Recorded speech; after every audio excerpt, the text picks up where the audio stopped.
So there's been one chase card that I've kind of been avoiding, even though I know that I've been wanting it since the very beginning of kind of this whole points and miles game that I've gotten myself into, and that's going to be the Hyatt chase card. Hyatt is one of my favorite brands to use, especially when it comes to point redemptions and award availability because of their pricing chart and how it stays static as opposed to dynamic, and has the best kind of cent per point valuation without you having to think about it. But now it's got the best sign-up bonus we've ever seen, so let's talk about exactly what that means for us. So the Hyatt Chase card sign-up offer, the normal one that we see, is one of the more misleading ones because it does say you get 60,000 Hyatt points and then has a bunch of different caveats for the sign-up bonus. So the way that the normal one works is that you get 30,000 Hyatt points after spending, I believe, $3,000 or $4,000 in the first 3 months. And then after that, you get 2 points per dollar spent up to $15,000, and that's where you get that 60,000 point number. When in reality, it's really only 30,000 in terms of an actual sign-up bonus, but then this time around, it's actually completely changed where you get 5 free nights after spending $4,000 in the first 3 months,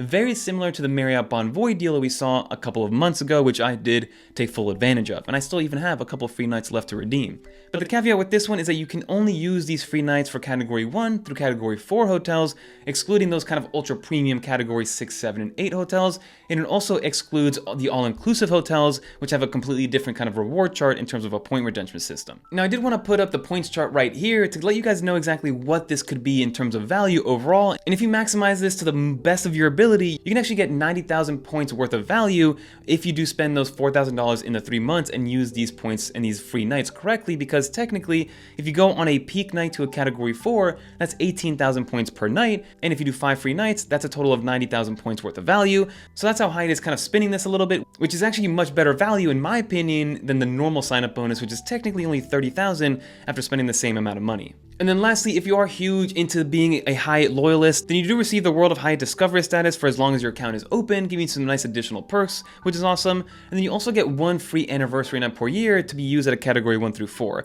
Now the first year you do not get it because you are getting the 5 free nights as your sign-up bonus, but then after that first calendar year, that's what justifies the $95 annual fee in my opinion. You get 1 free night at these Category 1 through 4 hotels, which can be worth up to $400 or $500 depending on where you're going and when you are going. And then if you do spend $15,000 in a calendar year on that card, you get an additional free night at a Category 1 through 4. So do keep that in mind, you can maximize this even that much more. And then in terms of what you can actually get from a Category 1 through Category 4, it kind of ranges in terms of what experience you want, because these could be used as something, maybe you're on a road trip and you're on the side of the highway and you do find yourself maybe a Hyatt house that's a Category 1 or 2. You can easily redeem one of those free nights in order to stay at one of these hotels and kind of have peace of mind that you know you'll be staying at a nice Hyatt property, even if it is a Category 1 and 2. Because what I do like about Hyatt is that even their lowest category, their Category 1 and 2, you have a set expectation of what it's going to be like because Hyatt is so well known. It's always clean, hygienic, the customer service is very friendly, so you know that even at a Category 1, you're going to be taken care of. But if you do want to get a little bit more of a luxurious stay, maybe at a Category 4, we for instance stayed at the Hyatt Thompson in Madrid, which when it first opened was a Category 4, I believe it is a Category 5 now, but when we stayed there as a Category 4, the experience was out of this world. It felt like we were staying in a 5-star hotel, and you will tend to notice that when you are staying at Hyatts overseas. Domestically here in the US, a Category 4 does get you some nice stays. Like you can stay at the Grand Cypress Resort in Orlando, Florida, which is a great hotel. Seattle also has the Hyatt Regency in Seattle, which is a Category 4. You can even stay at an Andaz in Mexico City, which is a luxury hotel. We stayed at the Andaz in Amsterdam. In Amsterdam, it is a Category 6, but in Mexico, it's a Category 4, so you're able to then redeem those for free night stays. So you are able to redeem these for some of the properties at Hyatt's absolute best. For those Category 1 through 4 certificates, it just depends on where you are. For example, we stayed at the Park Hyatt in New York City, and that's a Category 8 hotel, which is the highest category for Hyatt, so unfortunately, those free nights won't work there, but you can use those free nights for other hotel stays if you want to kind of aim for luxurious.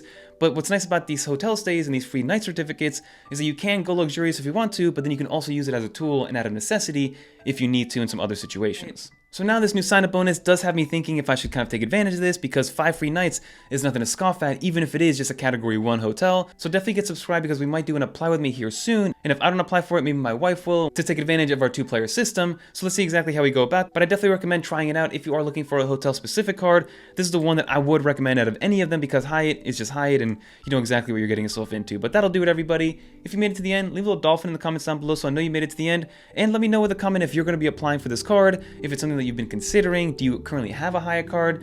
Can you justify it every single year at that $95 annual fee? Let me know in the comment down below, but until next time, I'm Fernando. Peace, everybody. Don't forget to check out one of these videos I think you're gonna like this one. YouTube thinks you're gonna like this one. Peace.